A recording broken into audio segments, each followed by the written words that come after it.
Well, good morning. How you guys feeling this morning? Good? Get a little sleepy? Get your coffee this morning? Man, I'm excited. Today is day 8 of 21 days of prayer. How many people here have been able to participate in one of our prayer services in person or online? Yes, hasn't it been awesome so far?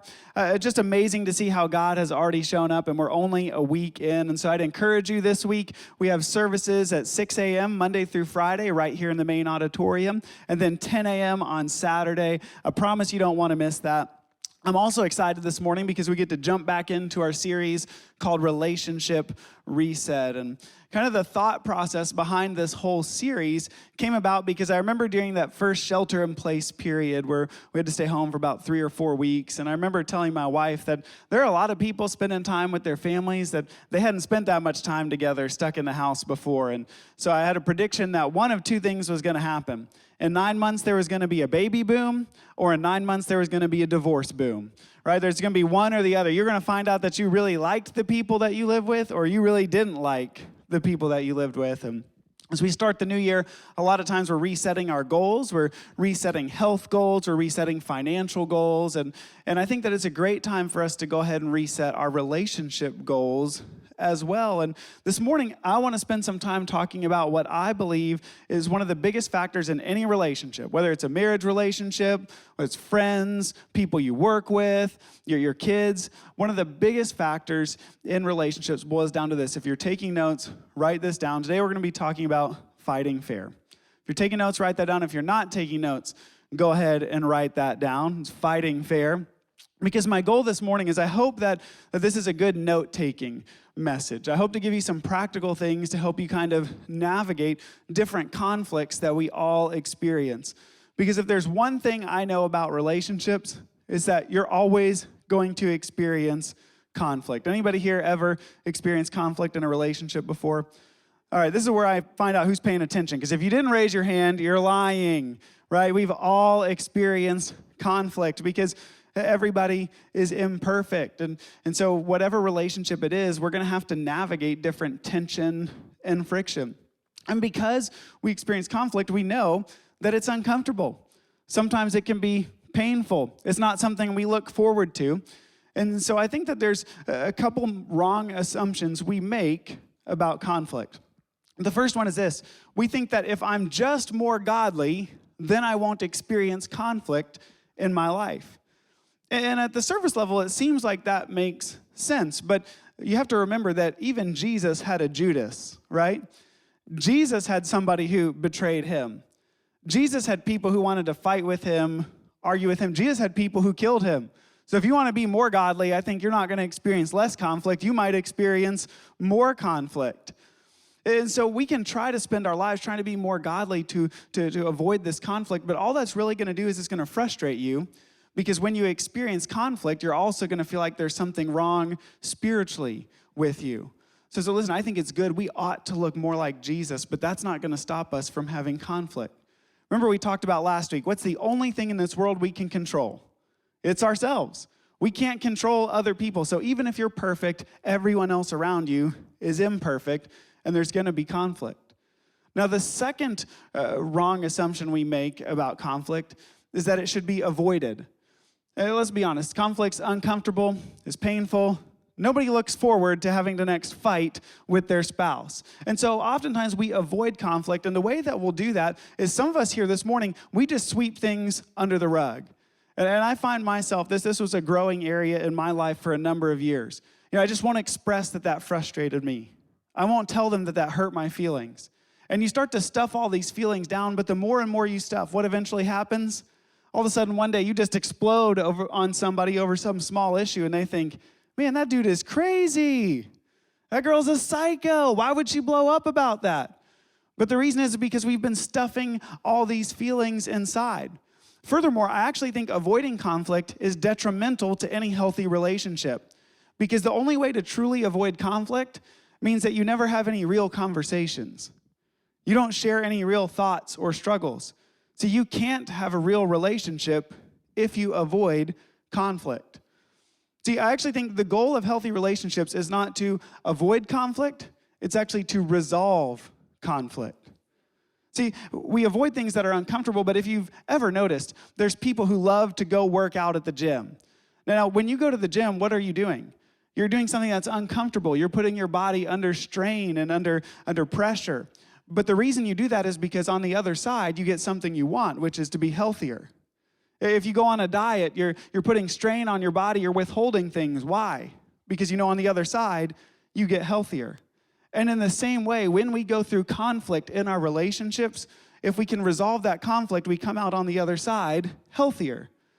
In fact, if you break a bone, when it heals back together, it heals stronger than it was in the first place. This is why it's not impossible, but it's not likely that you're going to break the same bone in the same place. And I believe in the same way, when we can navigate through conflict, our relationship can actually be stronger. Now, I'm not advocating that you go home and pick a fight with everybody today and just tell them, well, I'm just trying to make our relationship stronger. But what I am saying is if we can learn to successfully navigate and resolve conflict, our relationships will get healthier and healthier.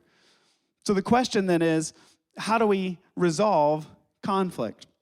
And to answer that question, I actually want to look at the example of conflict in a relationship found in Scripture. So if you have your Bibles, I want you to open to Song of Solomon or Song of Songs, chapter 5, verse 2.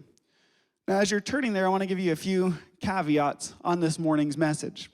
First, we are in Song of Solomon.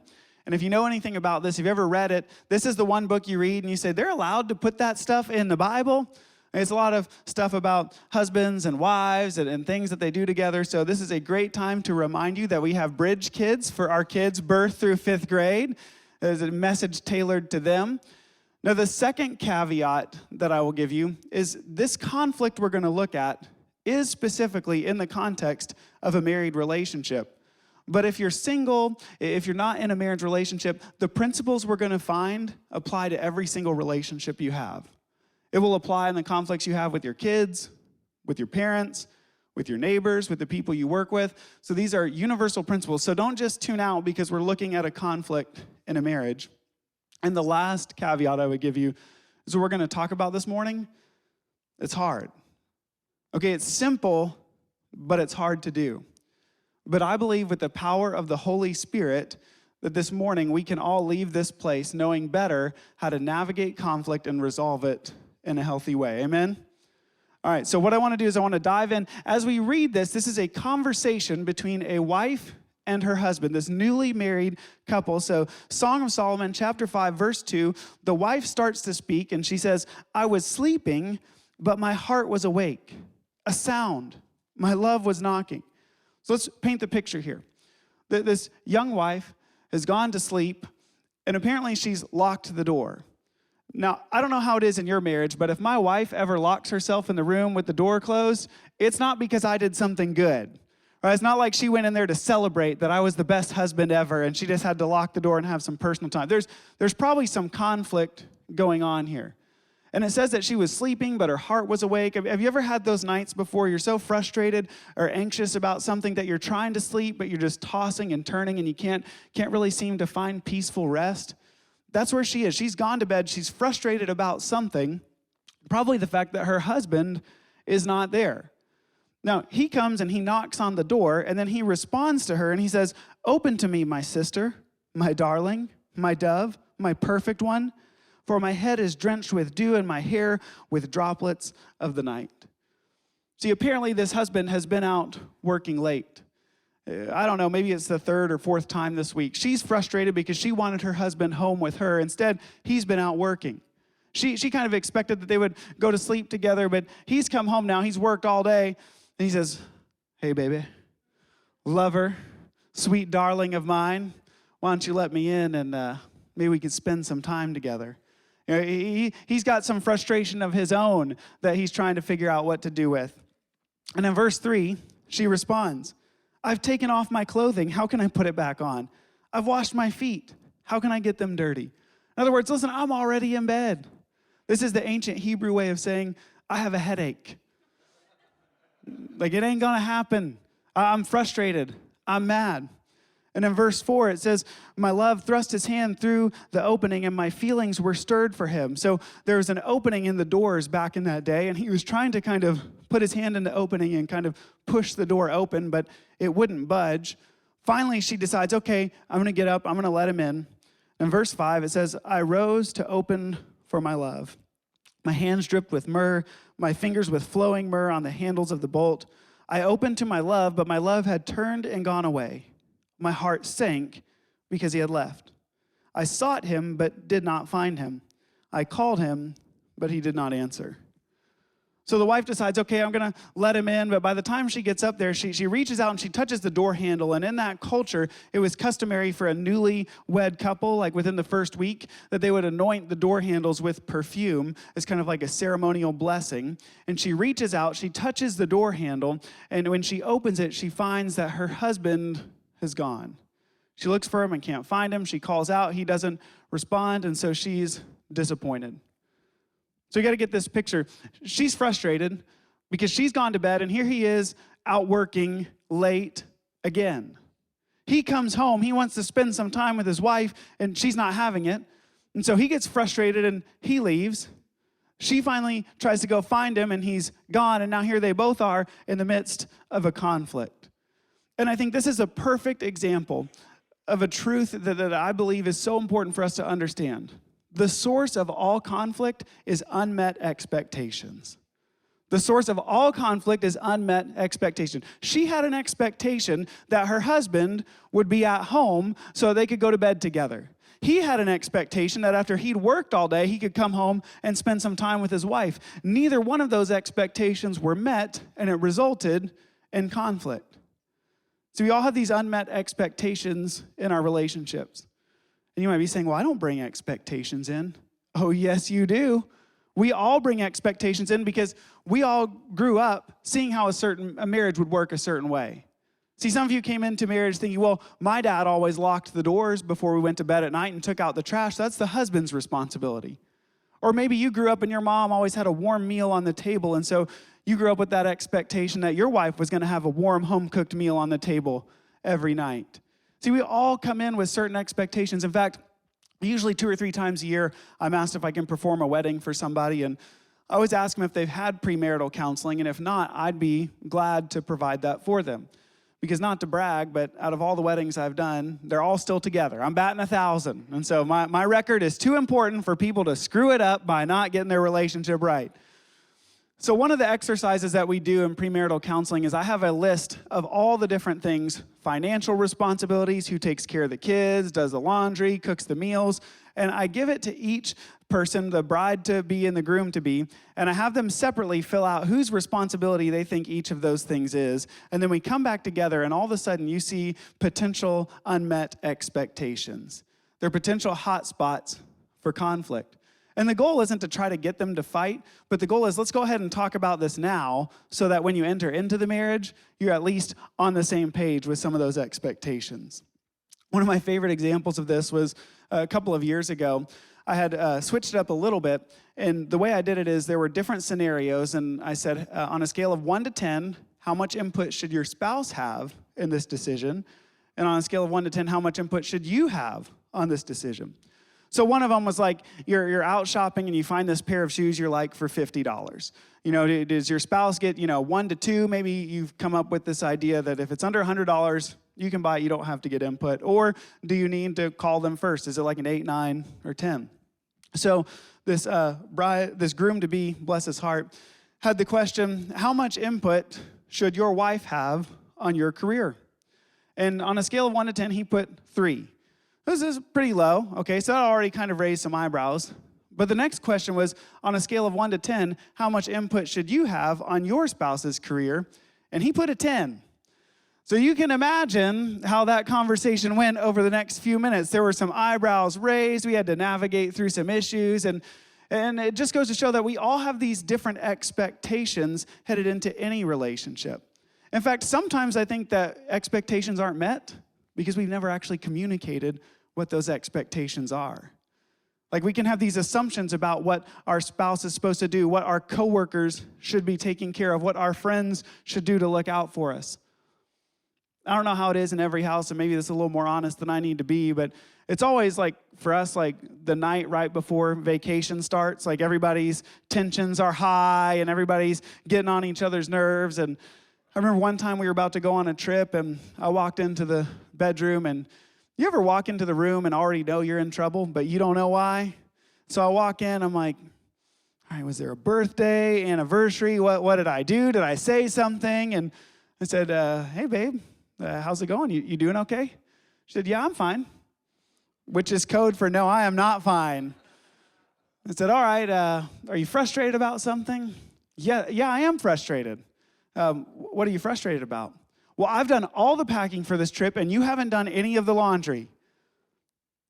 Did you ask me to do any of the laundry? Well, no. Okay, well, how was I supposed to know that I was going to do the laundry? And she sat there for a second. She started laughing. She said, I guess you weren't supposed to know that you were supposed to do the laundry. I'm sure those are common conversations in all the relationships that we have. But we have to make sure that we're communicating expectation. Now, listen, even if you communicate, there's going to be times when other people let you down, where other people don't live up to your expectations. And when that happens, when we enter into conflict, the question is, where do we go from there? I want to look at the very next chapter, chapter 6, verse 1. Now, the husband's gone, the wife's looking for him, and there's this group of young women who start to talk to this young bride. Song of Solomon, chapter 6, verse 1. Where has your love gone, most beautiful of women? Which way has he turned?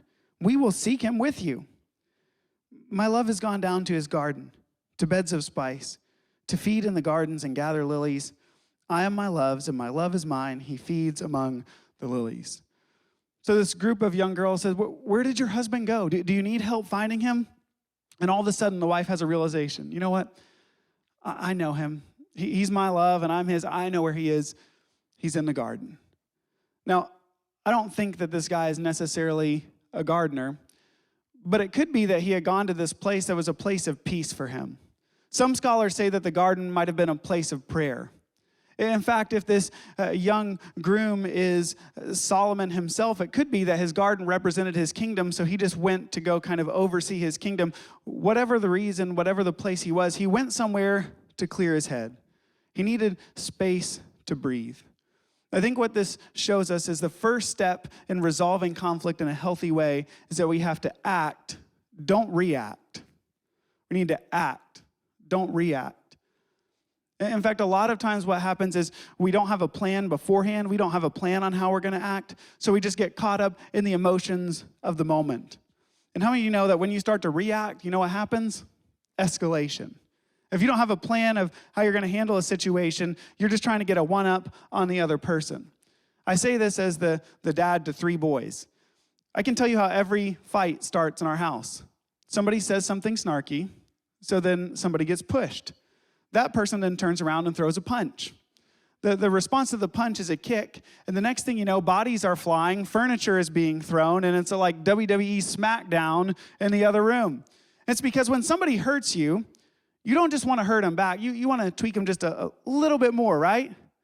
So they cut you with words, and you cut them just a little bit deeper. They bring up something that happened a month ago. You bring up something that happened a year ago. See, oftentimes when we react, things start to spiral out of control. And I think one of the most healthy things we can do is we can say, you know what? Before we enter into conflict, let's have a plan on how we're going to handle it. Maybe we need to take a moment just to press the pause button and spend 15 minutes, 30 minutes, an hour apart before we come back together to have this conversation. In fact, our fight or flight instinct comes into play in our relationships. I don't know about you, but I've had moments in my life where I've been in conflict with somebody, and all of a sudden I say something, and I don't even know where that came from.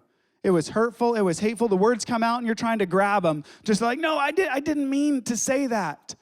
It's because in our brains, when we feel we're in a stress conflict zone, our brain will actually do whatever it can to get us out of that situation. So you'll find yourself saying things you never imagined saying because you're trying to get some space. So we need to make sure that we press pause and then come back together an hour later or even a day later. But see, we have to have a plan beforehand. When I was a student pastor, I used to tell my students that, listen, you need to develop a plan for purity. Because if you wait until you're making out with somebody in the backseat of the car, it's too late to make a plan for purity. If you want to be drug-free, then don't wait until you're at the party and someone offers you a joint. You have to make that decision and that plan before you even step foot at a party. And in the same way, if we want to be able to resolve our conflict in a healthy way, you have to make the plan before you enter into the conflict. And so I would challenge you, sit down with your spouse, sit down with your friends, sit down with your coworkers, and even say, hey, when we experience conflict, what's the best way to handle it? Now, I'll be honest with you, I'm an external processor. And so there's going to be one of you in the relationship that likes to talk things out, and the other one needs some space to cool off. If you're like me and you like to talk things out, give your partner space. They might need 15 to 20 minutes to collect their thoughts. And for you, you don't need to word vomit all over them while you're trying to figure out how you feel. Pull out your phone, get the notes app out. Just don't send a text or an email. That's not what I'm talking about. But just write out your feelings in a notes app so you can begin to process those. So when you come back together, you can have that conversation in a healthy way. And it may be that you come back together, the conversation gets heated again, and you just say, well, we're going to stop. We're going to go back to our plan. Let's take a break. Let's act, not react. Is that helpful? All right, now the second thing that we ought to do if we want to resolve conflict in a healthy way is we want to focus, don't fault. Focus, don't fault. Look at the very next verse. Chapter 6, verse 4, the husband comes back. He starts talking to his wife, and he says, you are as beautiful as Tirzah, my darling, lovely as Jerusalem, awe-inspiring as an army with banners. Turn your eyes away from me, for they captivate me. He says, girl, don't even look at me because I get lost in your eyes. Your hair is like a flock of goats streaming down from Gilead. I don't know. I might try that on my wife later. I don't know how that one's going to work out. My favorite is verse 6. Your teeth are like a flock of ewes coming up from washing, each one having a twin and not one missing. Girl, you got all your teeth. You fine. I mean, here he is. He comes back. They've just had this fight. He's taken time to separate. And when they come back together, notice what he doesn't do. He doesn't throw blame. He doesn't say, do you not understand how hard I was working all day and I just wanted to come? Doesn't do that. What does he do? He points out all the reasons that he loves his wife. He's choosing what to focus on. Because don't miss this, your focus determines your future. That's true in anything. That's why they outlawed texting while you're driving. And I know we all still do it anyway, but that's why they outlawed it. Because you're texting down here and all of a sudden you start to swerve over. Or you're looking at the sign over here and you're moving over this way. Wherever you focus, that's where you're going to be. So if you focus on the negative, don't be surprised when you have a negative attitude in your relationship. When you're focused on all the reasons that they've hurt you, don't be surprised when you have bitterness in your relationship. But if you choose to focus on the good things, on the reasons that you fell in love with them, then notice the difference that's going to make in your relationship. In fact, it's always the things that attract us to somebody that end up getting on our nerves. Have you ever noticed that? Like at first they're like, oh, he is so funny. And that turns into, is everything a joke to you? Or man, she is gorgeous. She is so into herself. Man, he is so successful in his career, and it's all he cares about, his job and his work. See, it's all the things that made us fall in love with somebody, all the things that attracted us to that friendship, all the things that made us want to work at that job end up becoming the very things that we end up regretting, the things that get on our nerves. I just find it so interesting. I don't know if you're like me. I'll be sitting in the living room, and I'll get up to go in the kitchen to get something, and you ever walk into a room and you forget why you walked in there? Man, why am I in here? I don't remember. And yet we get in a fight, and all of a sudden we're bringing up things from 20 years ago, right? Oh, yeah, well, 5 years ago when your mom came into town, or when we first got married and you went out with your friends and you would leave me home 3 nights a week, and all of a sudden we're pulling up all this ammunition that we've stored up because we've chosen to focus on the negative. You get in a fight and you're already loading up your shotgun. And I wonder if maybe for some of us, the best thing we could do today is we could dump the ammunition. We could say, I'm not going to focus on those things. We talked about last week, you can only control yourself. You cannot control the relationships around you. You can control who you're married to, but you can't control who your kids are. You don't get to pick your neighbors. You don't get to pick the people you work with, but you can choose what to focus on. I want to give you this challenge, and I know you think I'm joking, but I'm dead serious. This week, I want you to make a list. You can do it in the Notes app on your phone. A list of 10 things that you love about your spouse. 10 things that you appreciate about your best friend. 10 reasons why you love the place you work. And I promise if you do that, it's going to change the way you approach your marriage this week. It's going to change how you approach your kids, how you approach your job. Some of you will actually be excited to go to work tomorrow because you decided to list out those things today. So we got to make sure that we focus and not fault people for their mistakes. I'm not saying don't offer accountability. What I am saying is you get to choose what you focus on. Lastly, in the very last chapter, chapter 8, verse 6. If I can flip over here real quick. The woman's talking kind of at the end of this book, and she tells her husband, she says, "Set me as a seal on your heart, as a seal on your arm, for love is as strong as death. Jealousy is as unrelenting as Sheol. Love's flames are fiery flames, an almighty flame. A huge torrent cannot extinguish love. Rivers cannot sweep it away. If a man were to give all his wealth for love, it would be utterly scorned." I love that. Just listen, my love for you is as strong as death. Death is not going to stop me from loving you. My love burns with a fiery passion, and no river, no water could ever quench it. If a man tried to offer all his money for love, it would be scorned because my heart is for you. She's saying there's nothing you could ever do that's going to make me stop loving you. So that has to be our attitude in our relationships. The last thing, if we're going to resolve conflict in a healthy manner, is we have to make the decision to stay and don't split. We have to make the decision to stay. In fact, I believe that we can't resolve conflict if we haven't decided to stay. Because as long as divorce is on the table, as long as walking away is an option, then guess what? You can't have honest conversations. You can't talk about your hopes and fears. You can't engage in conflict because you're always going to be afraid the other person is going to leave. My wife and I, we do not have the perfect marriage. And there have definitely been times throughout our almost 14 years as a married couple where either one of us could have left and other people would have said, you know what? Good. Probably deserved it.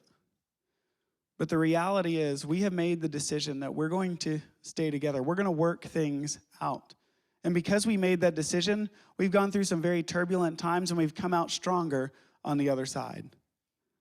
We've been willing to suffer through the fracture in order to get to the healing. We've been ordered to deal with the conflict so that we can get to the resolution. And I believe that we're stronger because we've made that decision. Now, I want to be very clear. What I am not saying is that if you're in an abusive relationship, that's where you need to be. Absolutely not. If you're here this morning and you're in an abusive relationship, please, after the service, come talk to me or one of our other pastors here. We have resources, places where you can go and get help free of charge. That's not what I'm saying. But what I am saying is we have a culture where it's so easy to say, well, I fell out of love with them. Or I fell in love with somebody else. But see, here's the thing about affairs and other relationships. The reason that they're so tempting is because they're not real. Because you're never sitting down with that other person saying, all right, who's taking the kids to basketball practice tonight? How much do we want to pay off on the credit card this month? Who's going to do the grocery shopping? Who's going to cook dinner? It's not real life. And guess what? If you go to another relationship, you know what you're going to find? Another imperfect person. See, love is a feeling. It comes and goes, but love is a choice that we make to stay, even when things get hard. Listen, if you're here today and you've gone through divorce, you've had fracture in that relationship, I want you to know there's still hope, there's still healing. God's not a God of condemnation. He's not sitting up in heaven angry and mad. I believe that there's hope for the future. But if you're here today and maybe you're on the fence, you're struggling in your relationship, listen, it's my challenge to you today to make that decision to stay. Because that's the decision that Jesus has made with us. See, all of us have had times in our life when we rejected Jesus, but you know what he did? he stayed. Not only did he stay, but he chose to go to the cross, despite the fact that he knew we would turn our backs on him. One of my favorite stories in the Old Testament is the story of a prophet named Hosea. God comes to Hosea and he says, listen, I've got the perfect girl for you. She's beautiful. You're going to be in love. You're going to have kids together. I want you to go out and I want you to find her, but there's one catch. Now, have you ever noticed when somebody sets you up with somebody, there's always a catch? So I got the best guy for you. He gets out of prison in 2 months and I'll set you up. I've got the best girl for you. She's got 24 kids with 24 different guys, but she's a real catch. God said, listen, this girl's going to be perfect for you, but here's the thing. She's a prostitute. And she's going to be unfaithful to you. And knowing all that, Hosea went out and he finds this woman named Gomer. They fall in love. They begin their marriage. And at first, everything is great. She gets pregnant. They're celebrating. But over time, she gets frustrated. She gets disengaged. Her expectations haven't been met. So she starts to go out at night and stay out later and later and later. Until finally, there are rumors that the last couple of kids she had, they're not even Hosea's. She's been unfaithful. So finally, Hosea confronts her. She admits to everything. She says, you know what, I'm done. I can't do this anymore. I'm gone. And she leaves. Now think about everything that cost Hosea. He's raising kids that are not his biological kids. It's cost him his reputation because you know people around town were talking. Did you hear about what happened to the prophet? Oh yeah, he can't even keep his own household in order. Why is he telling us what we should do? That's what happens when you focus more on your career than your family. So for some undisclosed amount of time, he sits there and he's picking up the pieces of his life. Until one day God comes back and says, Hosea, it's time. I want you to go back and I want you to find your wife and bring her back home. And so he goes out searching through every alleyway, through every seedy part of town. And when he finally finds his wife, she's on stage being sold as a slave. See, she'd hit rock bottom. She couldn't afford her debts anymore. The only way she could pay off her debtors was to be sold into slavery. And so Hosea gets there and he runs up and he says, that's my wife. And I imagine that the guy running the slave auction said, I don't care who she is. Today, there's a price for her. And so Hosea goes and he literally gets everything he owns. He throws it up on stage and he buys back something that already belonged to him. And his wife comes home.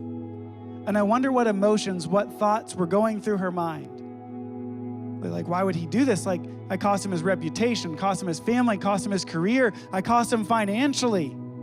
Like, why would he have me back? And Hosea turns to her and he says, I love you. And it's over. No more affairs, no more other guys. It's just you and me from here on out. What Scripture tells us is that that's what God's love for us looks like. See, I wonder if some of you here have wandered away from God. Maybe there was a point in your life where you walked with Jesus closely. Maybe you got bored, you got frustrated. You said, I'm over it. And you've been wandering, and maybe you've reached this rock bottom point. But you think, you know what? I've done too much. I've messed up in so many ways. My family could never forgive me. My friends would never take me back. God certainly wouldn't have me again. Listen, the message of the gospel is that there's nothing you could ever do that would make God love you any less. And see, I think it would be a shame if you came to 5 weeks of a relationship reset series and you came out with a healthier marriage and healthier friendships and a better relationship with your kids, but you left without a relationship with Jesus. See, I think the only way we can make that commitment to stay is when we've experienced Jesus' commitment to stay with us. So right now, I believe this is a holy moment. So could you just bow your heads and close your eyes, everybody across this auditorium? I believe that right now there's somebody here. That there was a time you walked with Jesus, but something happened and you turned away.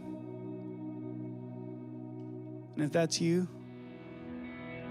In this moment, I just want to encourage you just to say this simple prayer. God, I admit that I'm broken and that I've sinned against you. I know that I've walked away. But today I'm believing that your death and resurrection was enough for me. That you loved me enough to die on the cross for me. And today, I'm coming home to you. Again, with every head bowed, with every eye closed, I just feel like right now, there may be some people in this room and you're on the verge there of leaving. And today what you need to come away with is a commitment to stay. And so what I'm gonna ask you to do, if you're bold enough, if that's you, I'm not gonna call you out, point you out or anything. But if today you know the decision you need to make is to stay in your relationship, I just wanna pray for you. So God, I just thank you. I thank you for the fact that you stay with us. And I pray for every person who's wrestling with that decision right now, that you would help them to experience your love and give them the strength to stay. I pray you would be with each and every one of us this week. Help us, God, to act instead of react. Help us to focus on the good instead of faulting people for their mistakes. And God, give us the grace and the strength to stay. It's in your precious, holy, wonderful name we pray.